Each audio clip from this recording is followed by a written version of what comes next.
Everyone thinks new construction means perfect, but I've seen some of the biggest issues in homes that are less than 1 year old here in Philadelphia and on the main line. So I want to add a few things as a buyer that you should look out for and know before it's too late and you're in a property that might have a lot of issues. Hi everyone, I'm Ian Perler with the Ian Perler team at KW Empower. And today we're gonna jump into the good, the bad, and the ugly when it comes to new construction. New construction has tons of pros. There's tons of great things about buying new construction or buying a house that's that it was just completed, that's brand new. But there's also a lot of things to look out for as a buyer. And many of the things people overlook or just assume are done correctly because it's new. And new doesn't always necessarily mean better. So let's dive into some of the pitfalls, the good, and some of the great things about new construction so you can make sure you're making the best decision for you and your situation. So let's talk about if you're thinking about buying new construction, this is the greatest time of year. You know, the market we're in the spring market. The market's starting to pick up and there's a lot going on. And there's a lot of houses that are currently being built. This is like prime season for new construction as we enter the spring and summer months.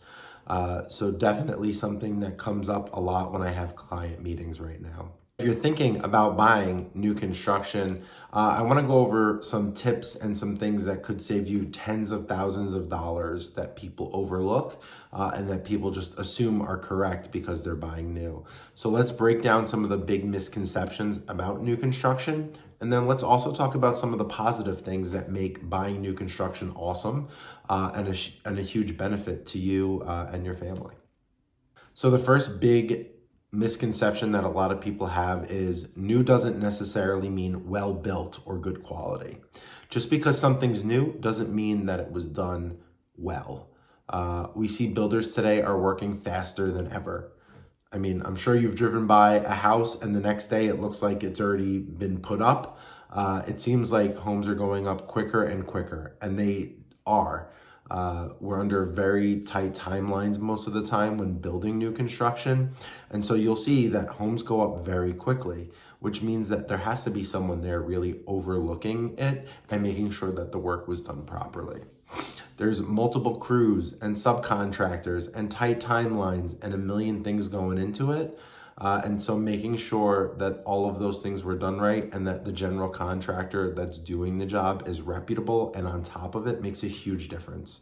If you're buying new construction, you want to definitely make sure that the person that is doing the work has a good established history and stands behind their work. So here's something that no one really tells you when you buy new construction. There's basically 3 clocks that tick the second you're done with your new construction project that protect you as the buyer from bad work. So generally there's a builder warranty. Most builders around here you'll see very commonly will provide a 1-year builder warranty. Now this isn't a requirement, and it could be 1 year, it could be 2 years, depending on the builder and kind of their stamp of approval. But this is a big deal. The 1-year warranty definitely helps with settling cracks and things that are going to happen between now and a year from now. When you buy new construction, you'll definitely see a lot of settling cracks, drywall cracks, nail pops. There's things that just come up naturally as the home settles and it's lived in. And so having a punch list together for your contractor, right? And then also having them do the work is a big deal. And so generally, again, if it's a 1-year warranty, they'll ask you to create a punch list, you'll provide it to them, and then they'll have their subcontractors come back out and do the items that are required. Obviously, if something breaks in the meantime, generally they'll come out, but if it's something that's more like cosmetic or smaller, they'll generally do it kind of all in one swoop during that punch list phase at the end of the warranty. Number two, with a lot of issues, you're limited to when you are allowed to like sue the builder or ask them to do the work. So generally there's like a 2 to 4 year legal window, and an attorney would know a lot more than me about what you can claim. But if you have an issue with your property, you're definitely going to want to consult an attorney, and just know that there are these time restraints. And then there's a 12-year statute, which is kind of the big one for latent defects. So if they installed something wrong, like we see issues all the time with stucco, right?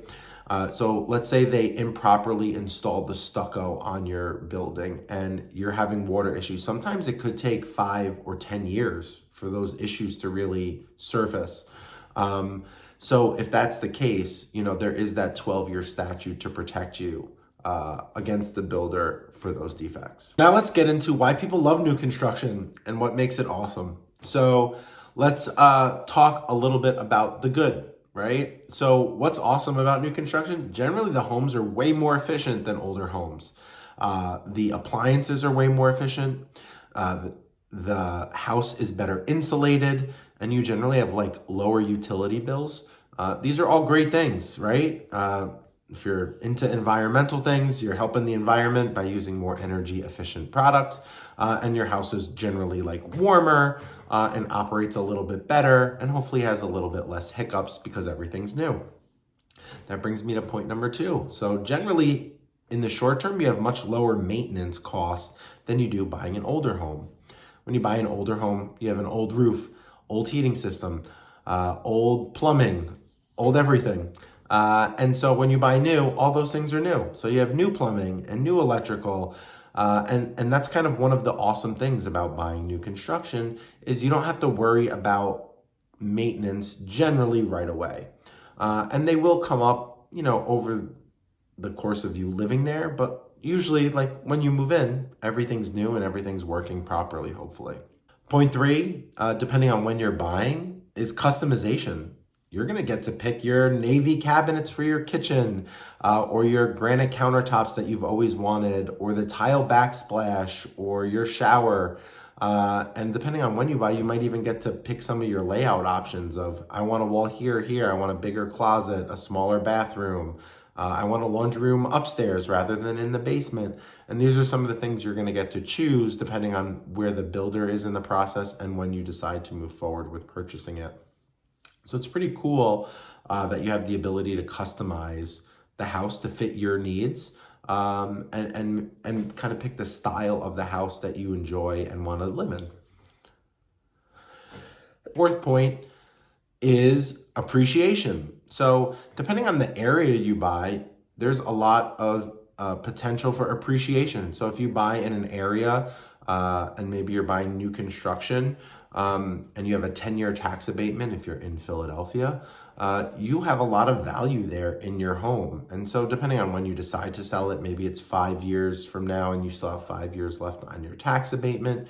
That is something that's really appealing to new buyers. It's also new or newer at that point. And again, people always like things that are newer because they look nicer generally, they're in better condition, and the perception is if it's newer, I have less maintenance and there'll be less issues. Although, as we talked about earlier, that's not always the case. So what are some of the big mistakes that people make? Let's kind of go back into that for a second.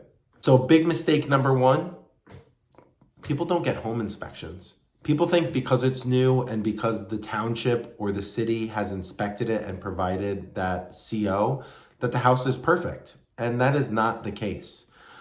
You definitely want to get an independent third-party home inspector to walk through the property. And if you're buying new, depending on the phase of the construction, you might have them come back multiple times to make sure that all the work is being done properly.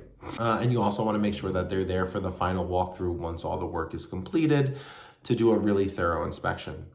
Now, they might come back with a list of items that the builder will do after you close as part of that warranty. So you just want to make sure that all that's in writing and that both you and the builder have signed off that they're going to do the work.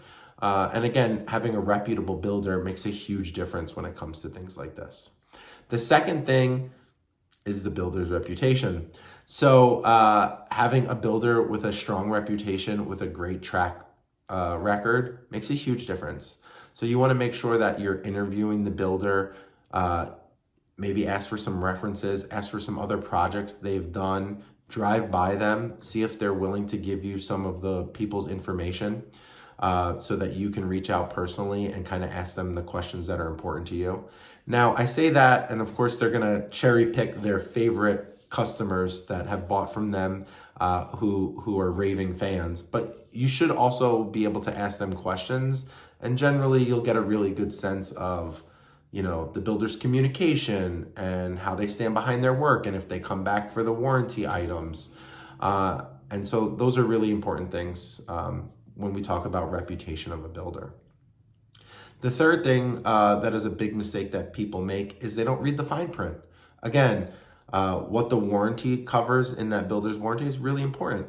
The repair timelines for when they'll come back to do those repairs, and then anything that's excluded or anything that you need to do from a maintenance perspective that you have to keep up with. So you might have to, if you have a fiberglass roof, you might have to have it inspected once a year. And if you haven't inspected it for 2 or 3 years, you might void your warranty on your 10-year warranted roof. So you want to make sure that you're sticking and adhering to the timelines and all the fine print, and that you're holding your builder and all their subcontractors accountable as well. Here's our final takeaway. If you're buying new construction, which I highly recommend, I've built myself. It is an awesome experience, and I'm happy to chat with you about it and kind of what I went through. We had our ups and downs, but ultimately it was a great thing for me and my family. So I'm happy to chat with you about it. But make sure you're doing your due diligence. That's really what it comes down to. Know who the builder is, find out if they're reputable, find out about the warranty and that they stand behind their work, and make sure they have a great relationship with their subcontractors. All really important things. And then enjoy the process. Enjoy picking out your finishes. And if you're past that phase and you're just buying a new home that's already completed, make sure you do your due diligence. Make sure you're doing those inspections. And enjoy all the benefits of higher efficiency, new appliances, lower maintenance. Maybe it's a great style that you love and some cool featured walls. Maybe it's checking all the boxes on location, or you have parking and all these wonderful things because you're buying new and you're able to create the house that you really want. So if you're thinking about new construction versus rehab versus buying old, I'd love to have a conversation with you. We partner with agents all over the country, but we specialize on the main line and in Philadelphia. So if you're looking in those areas, please reach out. And if you're looking elsewhere, please reach out, and I'm happy to connect you with an awesome agent that can help you understand the market that you're looking in. My name is Ian Perler with the Ian Perler team here at KW Empower. And we really hope you enjoy this video. Please subscribe for more. And if you want to see a video on another subject, please leave a message in the comments and we'd love to chat with you.